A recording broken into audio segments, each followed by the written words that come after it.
The first alarm wasn't loud. That was what made it dangerous. On the bridge of the Imperial dread carrier Unending Dominion, alarms were supposed to scream, shrill, panic things that sent officers scrambling and junior tacticians wetting their crests. This one didn't. It chimed once, politely, like a servant clearing its throat. High strategist Velka noticed it because nothing in deep space should ever be polite. "Report," he said without looking up from the conquest timetable hovering above his command dais. The sensor officer hesitated. That alone drew attention. In the Galactic Empire, hesitation was the first step toward reassignment to vacuum. "Sir," the officer said carefully, "long-range gravimetric sensors have detected a mass anomaly at the edge of the system." Velka flexed his mandibles in irritation. "Define anomaly." The officer swallowed. "Mass reading suggests a single object. Non-natural. Estimated displacement equivalent to a planetary crust segment." That got a few heads turning. "One object?" Velka repeated. "Then why am I being bothered?" "Because, exalted strategist," the officer said, voice tightening, "it arrived without a jump signature." That earned silence. No empire crossed interstellar distances without tearing space open. Warp wakes, hyperspace scars, quantum residue, arrival always left fingerprints. Always. Except this time. "Bring it up," Velka ordered. The tactical hollow shifted. At first, it showed nothing but stars.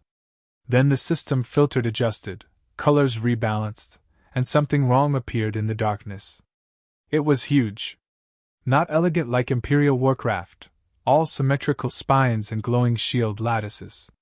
Not alive like the biofleets of the Zelth Dominion. This thing looked, assembled. Brutally so. Like someone had taken entire fleets, smashed them flat, and welded the wreckage into a single obscene mass. Layer upon layer of armor plating wrapped the structure, each section mismatched, scarred, and ancient. Some pieces bore the faded silhouettes of weapons long obsolete. Others still carried the half-scraped insignia of conquered species. "What civilization built that?" an officer whispered. Velka's attention sharpened. "Search the archives. Cross-reference whole geometry." The data officer worked frantically, spines trembling. "Sir, no direct matches. But there are partial correlations with pre-imperial myths." "Myths?" Velka scoffed. "Be specific." The officer hesitated again. "There are references in forbidden annexes. Fragmentary records. A species designated." The bridge lights dimmed. Not failed. Dimmed. As if the ship itself had bowed its head. Then the sound began. A low, slow rhythm rolled through the hull. Not through speakers, through metal. Through bone. A thudding pulse that felt uncomfortably biological. Boom. Boom. Boom. "What is that?" someone demanded. "External signal," the comms officer said, panic creeping into his voice. "Broadcasting on all frequencies. No encoding. No encryption." Velka straightened. "Translate." The sound stopped. A voice replaced it. Deep. Calm. Male. Old in the way mountains are old. "Imperial fleet," the voice said, carrying faint distortion, like it had crossed a very long way to get here. "You're trespassing." The bridge erupted in noise. "Impossible! No known species uses that phonetic structure. That's not a threat format." Velka raised a claw, silencing them. "Identify yourself," he commanded. "You are in sovereign imperial space." There was a pause. Just long enough to feel intentional. "Sovereign," the voice repeated, almost tasting the word. "That's cute." The hologram zoomed in without being commanded. The object rotated slowly, revealing markings etched deep into its armor. Names. Thousands of them. Millions. Written in different scripts, some worn smooth by micrometeor strikes, others freshly cut, edges still sharp. "What are those symbols?" Velka asked quietly. The data officer's spines flattened in horror. "They're personal identifiers. Commemorative etchings. Funerary markings. Gravimetric readings spiked again. The object was still approaching. Last warning, Velka snapped. State your species and purpose or be destroyed. The voice sighed. Species human, it said. The word hit the bridge like a dead thing thrown onto a table. Several officers recoiled. One actually laughed, short, sharp, disbelieving. Humans? Velka repeated. Those are legends. Extinct primitives eradicated during the early expansion. The voice sounded amused now. Not loudly. Worse. Softly. Yeah, it said. That's the official version. A new overlay appeared on the holo, forced in, bypassing Imperial security like it wasn't even there. Ancient footage flickered to life: blue oceans, green continents, orbital cities burning under alien fire. Earth. Some officers turned away instinctively. You glassed our cradle world.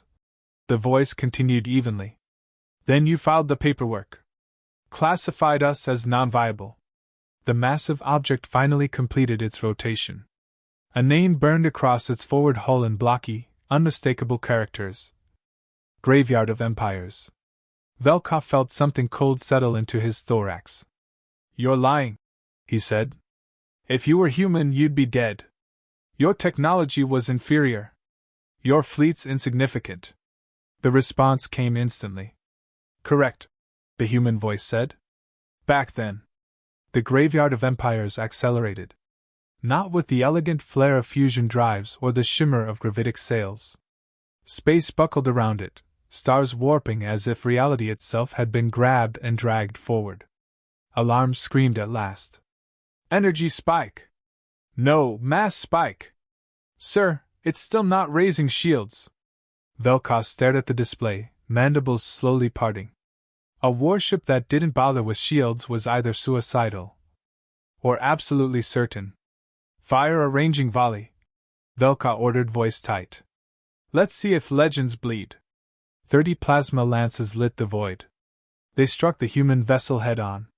For a fraction of a second, the Graveyard of Empires disappeared behind a sun-bright explosion. Then the fire cleared. The ship was still there. Outer armor layers had been vaporized, only to reveal deeper plates beneath, darker, denser, humming faintly as they drank in the energy like a thirst finally quenched. The human voice returned, almost conversational. Appreciate the recharge, it said. Reactors were running nostalgic. Velka's tactical display updated. The enemy ship had locked weapons. But no weapon signatures appeared. No beams. No missiles. No power surges. Just one ominous system label blinking calmly in red. Kinetic release, armed. For the first time in his long, victorious career, high strategist Velka understood something fundamental. This wasn't first contact. This was a return. And the humans hadn't come to negotiate. The first object hit the unending Dominion without warning. There was no launch flash. No exhaust plume. No elegant firing arc to admire or counter. One moment the Imperial dread carrier existed as the pride of the 9th Expansion Fleet. The next, something punched through its forward armor like a god flicking ash from a cigarette. The impact didn't explode. It cored. 6 kilometers of superstructure vanished in a blink, converted into a spray of incandescent debris that vented atmosphere, crew, and command decks straight into vacuum. The dread carrier didn't break apart. It sagged. Like a wounded animal that hadn't realized it was dead yet. What weapon was that? Someone screamed. Before anyone could answer, the void filled with them. Thousands. Tens of thousands. The human ship had opened itself, not to launch fighters or missiles, but to spill mass. Coffin-sized chunks of alloy, stone, and composite material erupted outward, each one accelerating independently, guided by nothing more than inertial math and cruel precision. Dumb weapons. The oldest kind. No guidance signals, the ECM officer shouted. Nothing to jam. Point defense, Velka roared. All batteries, fire at will. Imperial flak cannons filled space with brilliant light, shredding hundreds of incoming objects. And missing thousands more. Because you could shoot down a missile. You could confuse a drone. But you couldn't negotiate with velocity. Each kinetic slug struck at relativistic speed. Ships didn't explode so much as fail. Hulls collapsed inward. Shield generators overloaded trying to stop something that didn't care about energy dissipation. Cruisers were sliced in half so cleanly their crews didn't die screaming, they died mid-thought. The tactical display dissolved into red. Fleet cohesion collapsing. 7 carriers lost. Sir, our rear formations. Velka watched centuries of Imperial doctrine unravel in seconds. This makes no sense, he hissed. No species would fight like this. There's no efficiency. No honor. The human voice cut across open channels, unbothered by the chaos. Honor's a luxury, it said. We ran out of it about 4,000 years ago. Another wave hit. This one wasn't shrapnel. It was ships. Small, ugly, asymmetrical things burst free from compartments along the graveyard of Empire's hull. They didn't fly in formations. They scattered like predators released from a cage, engines screaming in ways that made Imperial pilots flinch instinctively. What are those? Velka demanded. The data officer's voice shook. They're crewed craft. No AI cores. Manual control.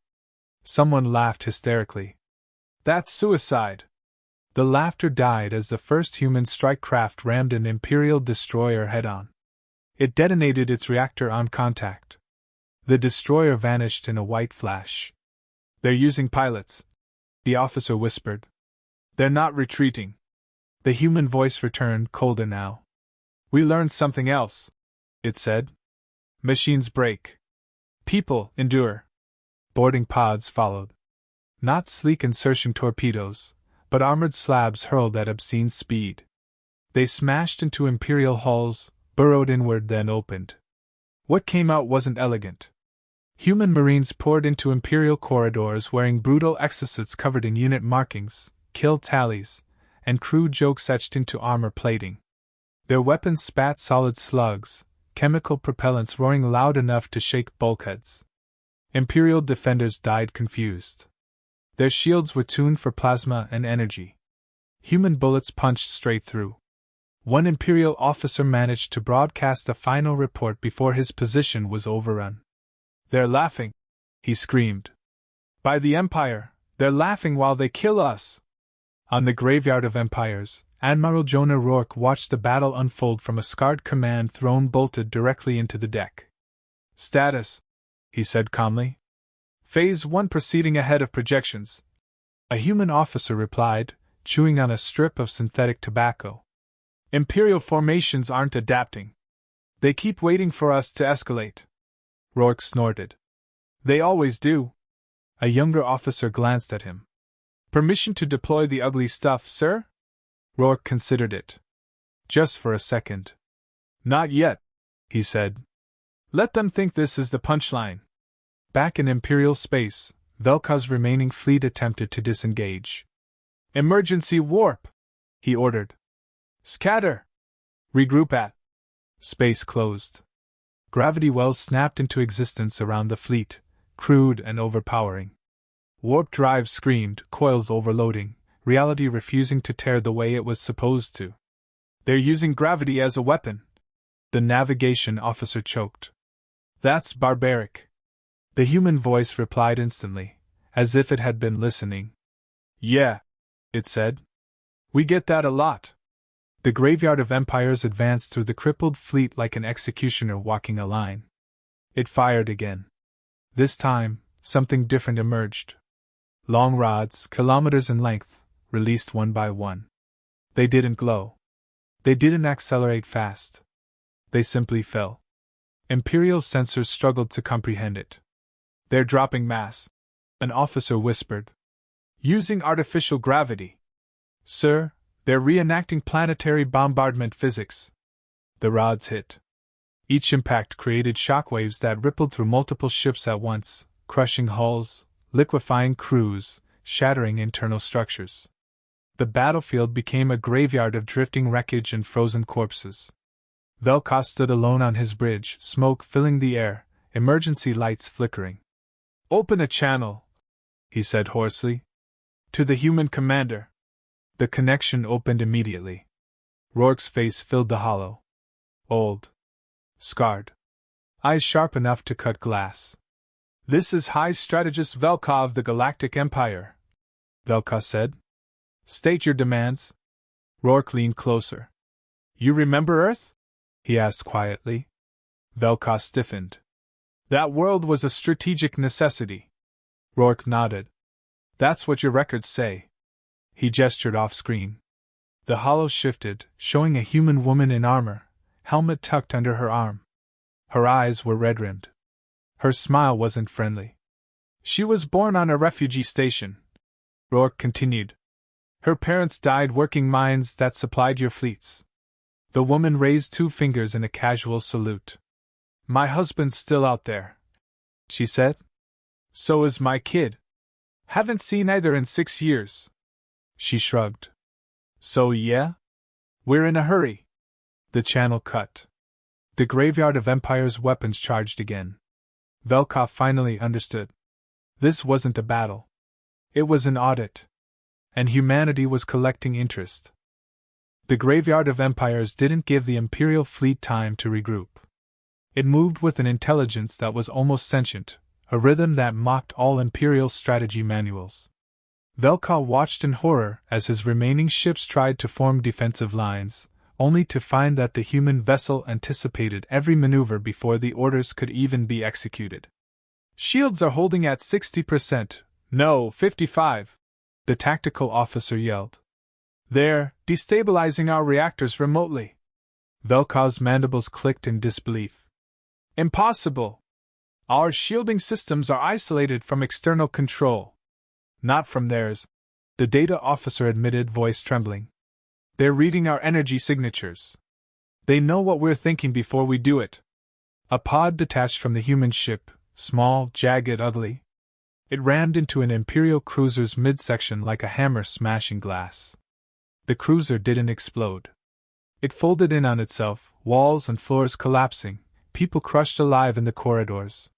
"This is insanity," an officer whispered, hiding behind the console. "They're improvising. They're humans," Velka finished for him, voice low. "The species that was supposed to be dead. The species we erased. And they're smarter than anything we've ever faced." The human voice came again, calm as a morning breeze over Earth oceans long gone. "You want to know the truth?" it asked. "We weren't supposed to survive. Our colonies were buried. Our homes glassed. You left us to die quietly in the void." Rourke's face appeared across the tactical hollow, leaning slightly forward. Wrinkles and scars marked decades of hardship, yet his eyes glimmered with the fire of 1,000 revenge plots. "We adapted," he continued.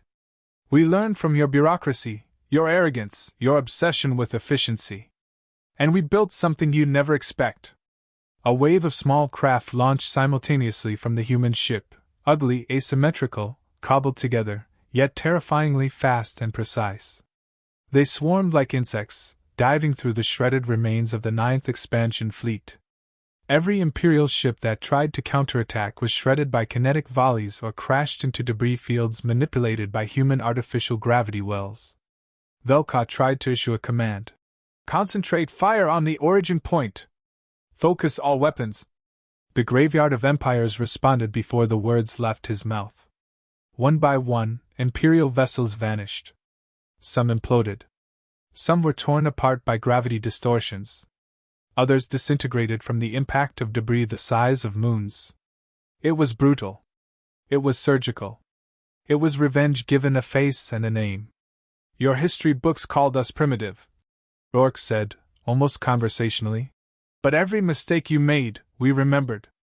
Every weakness, we exploited. Every arrogance, we used against you." The dread carrier Unending Dominion attempted to jump to safety. The warp coils flared violently, burning out in a shower of sparks. The crew screamed as reality itself seemed to resist them, bending under the human ship's influence. Impossible! Velka roared. You can't manipulate space-time like this.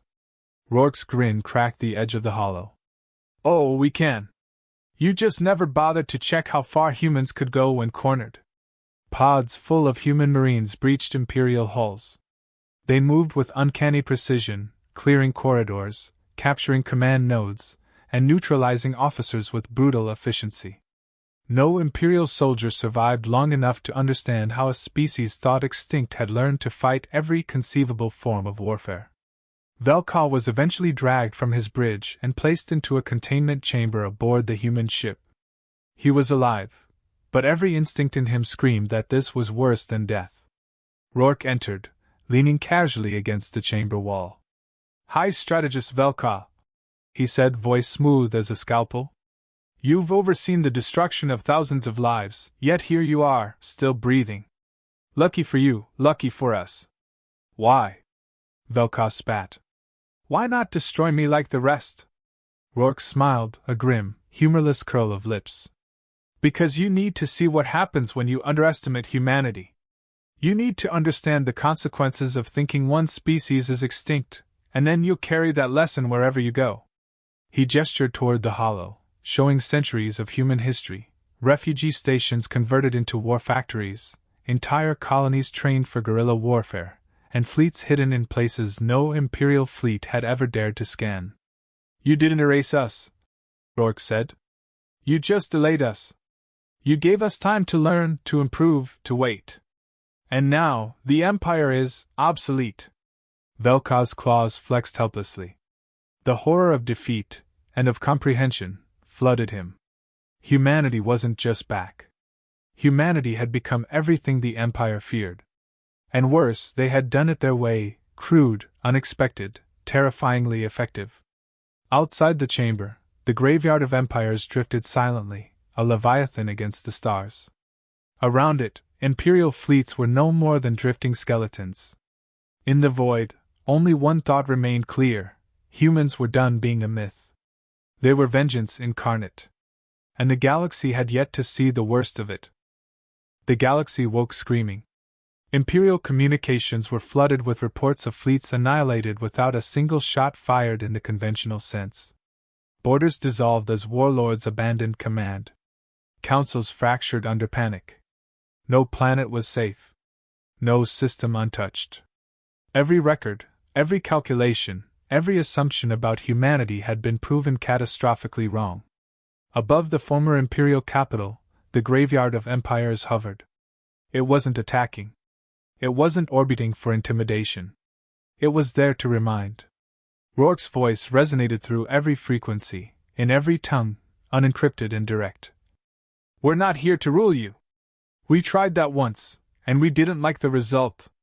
The hollow expanded, showing hundreds of human vessels emerging from hidden warp folds, ships of every size, every design, some elegant, some grotesque, all armed and all alive. The humans had not come to negotiate. They had come to ensure that the galaxy never made the same mistake twice. Rule is a poor term, Rourke continued. Control is fragile. Punishment, however, is durable. The camera shifted to a young female officer aboard the graveyard, her armor scratched, her hair streaked with oil and sweat. She leaned casually against a railing, helmet tucked under one arm, a grin splitting her soot-stained face. And if anyone's wondering, she said, voice dripping with dark humor, yes. We can do worse. For the first time, the Imperials realized that this wasn't just a single warship. It was an army of consequences. Every human fleet that remained hidden could appear anywhere. Every colony that had survived in silence could mobilize overnight. Humanity was everywhere, yet invisible, like a shadow that had been quietly sharpening its claws for millennia. The remaining Imperial leaders surrendered within hours. Not because they were defeated, although they were, but because the humans had made it impossible to resist. Velka, still alive, was brought before Rourke once more. He looked smaller now, the weight of centuries of arrogance collapsing onto his shoulders. You spared me, he said, voice cracked. To teach a lesson? Rourke leaned close, his face lined with years of rage and resolve. No. To remind you. Behind him, human engineers and marines repaired what needed repairing, loaded supplies for unseen fleets, and catalogued the remnants of the Empire. Everything was methodical, precise, brutal, but restrained. They didn't burn worlds. They didn't enslave populations. They simply ensured the galaxy would never forget what it meant to underestimate humanity. Velka asked, trembling. Will you occupy the Empire? Rourke smiled, faint, almost imperceptible. No. That would make us like you. We're not here to rule, just to watch. To wait. And if anyone dares to forget, we'll remind them. The graveyard of empires drifted on, silent and terrifying, a monument to survival and vengeance. Its hull shimmered with etchings, names, histories, memories of worlds lost, but never forgotten. And somewhere deep in the void, the human officer with the grin whispered, If the humans show up smiling, you're already dead. It became the new galactic proverb. The galaxy could rebuild, yes, but it would never forget. Humanity wasn't a legend anymore. It was a consequence. A reckoning. And the humans? They watched. Waiting. Smiling. Knowing full well that patience and memory were far deadlier than any fleet. The graveyard of empires vanished into the stars, leaving whispers, terror, and one undeniable truth: the age of the galaxy was over. The age of humanity had returned, and no empire, council, or tyrant would survive its shadow unscathed. Because humans weren't just back. They were inevitability. And inevitability had sharp teeth.